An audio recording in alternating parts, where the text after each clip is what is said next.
October is Domestic Violence Awareness Month, and throughout the month, events are happening in Central Illinois to raise awareness and help victims. WCIA 3's Jen Lask is live in Monticello this morning. Jen, what are they doing there today? The organization Dove is holding several candle lighting ceremonies throughout Central Illinois, including one at the First Presbyterian Church here in Monticello. The message is to show domestic violence victims that they are not alone. Those ceremonies will begin at 7 o'clock tonight. They'll happen in 5 different cities: Shelbyville, Clinton, Decatur, Monticello, as I mentioned, and Sullivan. We've shared the addresses for each on WCIA.com. According to the National Coalition Against Domestic Violence, in 2014, almost 65,800 intimate violence incidents were reported to Illinois law enforcement, and many others went unreported. In between July 2013 and June 2014, there were 84 domestic violence-related deaths in Illinois, including 15 children. And there are many different ways that you can help domestic violence victims, and we're going to be talking about those throughout the morning on WCIA 3 News. Live in Monticello, Jen Lask, WCIA 3, your local news leader. We're going to see temperatures in the 40s tonight. You're going to go ahead and open those windows. It might be a little chilly by the time you wake up tomorrow morning. I mean, the ceiling fan, you might not even need that, but it definitely will come in handy, of course, if you want to circulate some of the air. But we're going to have a decent breeze around throughout the overnight hours, so that might help to do so, too, if you have the windows open. So it should be a very pleasant air mass ahead for this evening and tonight. This morning, maybe a bit more sticky still out there for the kids as they head out the door, and for us as we get ready to head to work.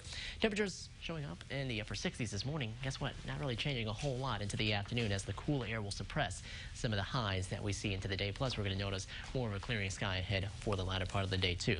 68 in Effingham, lower 70s in Champaign, a little cooler farther to the north. Chicago at 61, 40s back in Des Moines. That will be around for us tomorrow morning, with looks like hardly any of these clouds that are around for us right now. But, well, the rain just continued to break down as it made its way over us here in Central Illinois.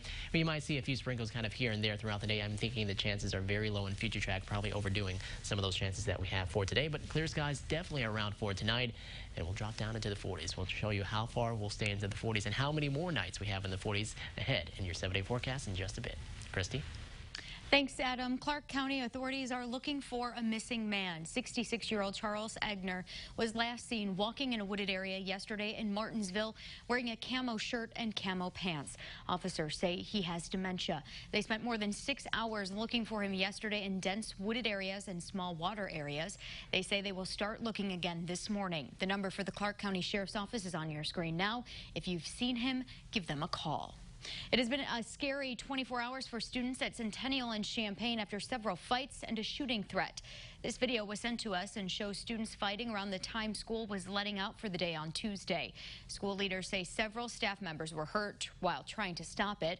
No students were hurt, but some parents we spoke with say they're fed up with what they call regular violence. We expect for our children to come to school, and we want the safest environment as close as possible, of course, but just to hear that someone would even want to reference shooting up the school, potentially putting everyone in danger that's there, that's not a good feeling at all. That same day, Centennial dealt with another safety concern, that threat on social media saying there was going to be a shooting. That was found to be not credible. Services for a deadly crash victim will be held today. 5-year-old Tyson Mendoza died after the school bus he was riding in crashed with an SUV.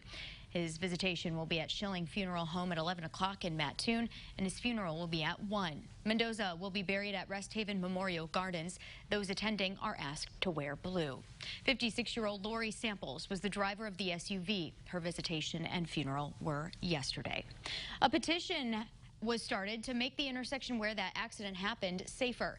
People want stoplights to be installed at 800 North and Route 32 in Moultrie County. IDOT reports show there have been 29 crashes at that intersection since 2008. Now, we told you earlier this week, engineers and federal highway officials will be looking at what they can do to improve safety there, and that could happen in just a few weeks. New this morning, a Decatur man was sentenced to 30 years yesterday. Our partners at the Herald and Review report 37-year-old James Jones is what police call a wholesale dealer, heroin dealer, supplying street-level dealers in central Illinois. The judge says Jones has a criminal record that started when he was 11 years old and progressed through burglary to a Class X felony drug conviction in 2006. The company chosen to build the $250 million casino has pledged to put $3 million back into the city. The Boys and Girls Club, city buildings, and Riverfront will each get $1 million. $50,000 will go to public safety, Vermilion Advantage, DAC student scholarships, and the Fisher Theater. The mayor used to be the director of the Boys and Girls Club, and he says when he worked there, they had 80 teens they couldn't help because they didn't have enough room. The current director says they are facing a similar challenge now, so this money will be a huge help. When I first started 7 years ago, we were getting less than 100 kids a day, and now we're getting 160 to 175 kids a day. And as director, when you see a waiting list and you know you're getting that many kids and you see the need in the community, getting this type of news, had me jumping for joy. He says they could possibly double the size of the building and accommodate more students. Several people in the Fisher and Dewey areas say their cars have been tampered with. Both Fisher Police and the Champaign County Sheriff's Office have taken reports of lug nuts being loosened. A woman who this happened to contacted us, and she asked us to put out a safety message to others. She was driving and noticed a strange noise and a jolting feeling coming from her car.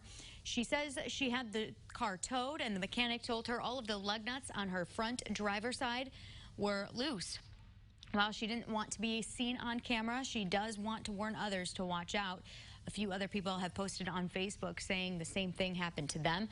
And as police continue to investigate, they encourage you to inspect your car before driving it. Well, we wrapped up our most successful Operation Honor Guard yesterday. We are happy to share that we exceeded our goal. You helped us raise more than $166,000. That will be able to outfit at least 100 Honor Guard members. Thanks to you, veterans will be getting the supplies they need to perform last rites, which means they will be able to impact many more families.